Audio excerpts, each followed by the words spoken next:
Section 4, DAP. Here you go, time to shine with all your DAP knowledge.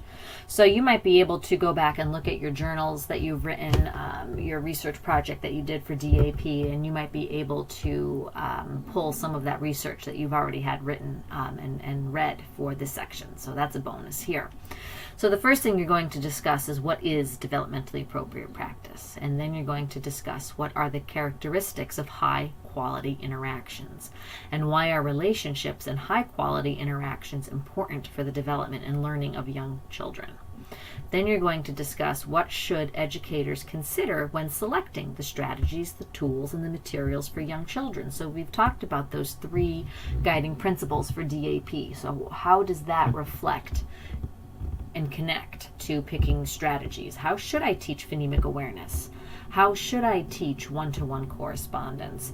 I've had a student who's having difficulty controlling their impulses and their urges, and they are acting out, and it's leading to diminished social development. How can I help this particular child?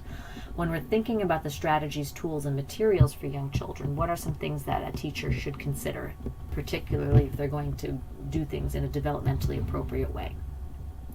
So as you discuss that, you're going to watch videos and you're going to look for some things. You're going to describe examples when DAP was used, and then what could improve or change or modify based on your observations. So if you saw something, whether it was real life or a video, that you didn't think was quite appropriate, or it could just maybe be done a different way. Maybe you have just a suggestion. What you saw was fine, but in light of DAP, here's another way that it could be approached.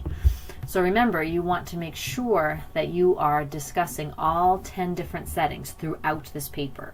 You do not need to discuss all 10 settings in each section. That would just be too much overkill.